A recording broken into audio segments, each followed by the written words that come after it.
Hey guys, how's it going? Welcome to my video.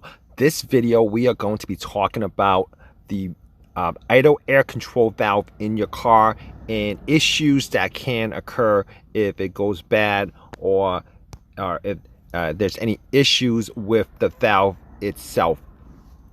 So basically, obviously, your car is going to have a ton of parts and systems that make it work, and one part of that is a car's ability to idle smoothly, and that is pretty much connected to the idle air control valve. And if this fails, it can cause a bunch of issues with your car that could lead to serious performance issues.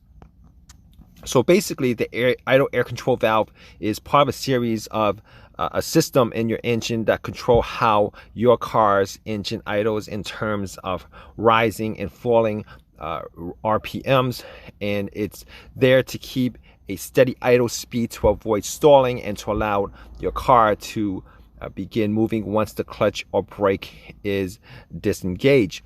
The valve is electronically regulated, controlled with the help of the car's ECU, which is the car's computer, and it involves a motorized mechanism to control airflow passing through the throttle body. When the idle air control valve begins to have issues, you likely notice some of these symptoms, some troubling symptoms. So this is how you guys prevent this failure from occurring. A failed idle air control valve is problematic for a number of reasons, but the good news is that the part should last through the entirety of the cycle of the car. In other words, the valve shouldn't fail under under optimal circumstances where the parts are well maintained and cared for.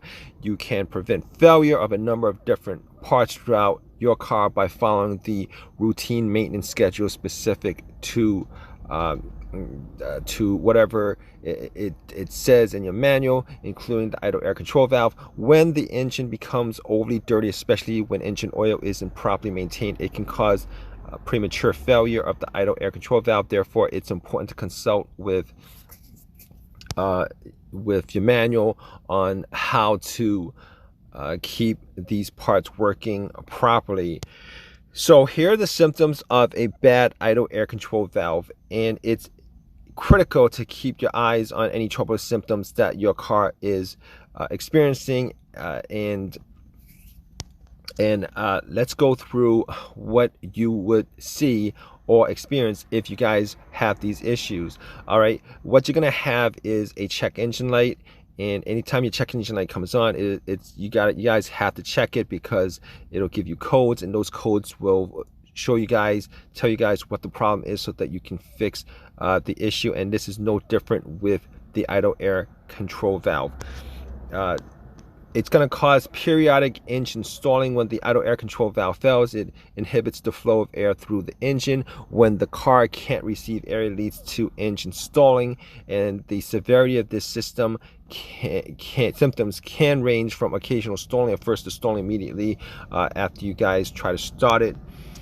It could have odd idling behaviors, and since the idle air control valve affects idle RPMs, it's not unusual to experience concerning symptoms while the car is idling. You might notice that the RPMs jump up much higher than usual while the car is idling, and may overall behave erratically while idling.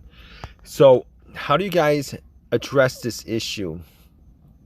Let's just say that the idle air control valve is meant to last for the entirety of the life of the car, but it's always good if you guys have a routine to clean it, because parts do get dirty. All right, you can either change the idle air control valve, or you guys can take it off, clean it, and then put it back on. Or it could be a vacuum leak that's connected to the idle air control system that's causing the issue. You guys can change the tubing if you guys want, but it's not a very difficult thing to do. Now, hopefully this has helped you guys try to figure out what your idling situation is. If you guys have any comments or any kind of personal experience with this, definitely leave a comment in the comments section. It might help somebody else out. Please give me a thumbs up, all that good stuff. Right, guys, take care.